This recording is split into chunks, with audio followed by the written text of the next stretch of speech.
Yeah, we all know how good the Kentucky Wildcats are, but what else do you need to know in the world of college basketball? Well, that's why we're here. Hi, and welcome to our Campus Insider Studios, everybody. I am Shae Peppler alongside our college basketball analyst, Stephen Bardo. And Stephen, outside of Kentucky being the #1 team in the nation, who else is good? Who else is number 2? Who's the best behind Kentucky? You know, I like two different teams in that position, Shae. I look at Duke and I look at Arizona. First, let's talk about Duke. You're talking about a team with a top 5 point guard in Tyus Jones, the top big man in Jahlil Okafor, and they've got a bunch of other players who are accepting their roles. Extremely tough to beat like they did in Madison against Wisconsin. Great defensive team as well. Then you talk about Arizona. Here's a sleeper to me because a lot of people are overlooking Arizona, Shae. For what reason, I don't understand. That young man, Stanley Johnson, is a lottery pick, a power wing player. They've got another guy in Rondé Hollis Jefferson the same way. Tarczewski, a big anchor in the middle.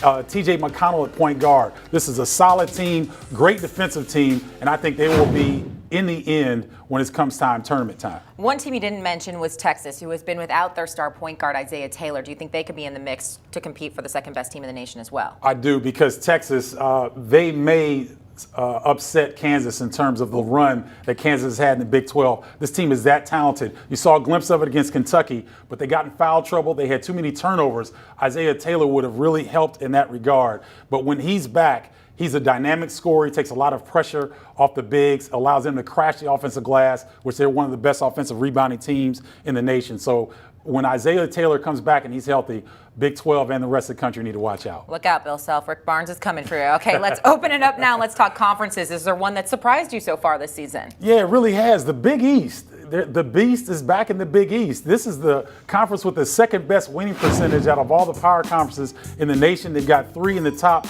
25 in terms of the AP ranking with Villanova, Butler, and St. John's. They've got notable wins. Creighton has won at Nebraska over Oklahoma. Butler has beaten North Carolina. This conference has done a really good job here in the pre-conference slate, Shae, and I don't expect it to change. 4 Big East teams did go dancing last year, and none of the 4 reached the Sweet 16. Finally, a player, maybe a guy that's under the radar that people should keep an eye out for. His name should be Rodney Dangerfield, but it's more like LaDontae Hinton, and he plays for Providence. He's a 6'6" swing guy that's from Lansing, Michigan. I said that right. He's from Lansing, Michigan. And somehow he got out of Big Ten country. He's a lefty. He's very crafty in terms of scoring the basketball. He can post. He can go to the 3. Just ask Notre Dame, who he torched for 38 points. So here's a guy that you can watch out for the rest of the season, along with the Big East Conference, that could make some surprise noise down the stretch. Hinton, leading scorer and leading rebounder for the Friars. He and Stephen Bardo, thanks so much for the insight, as always. Well, this Saturday, you got to check it out. It is Kentucky, North Carolina. Here, Stephen and I preview the game. That's on right now on CampusInsiders.com.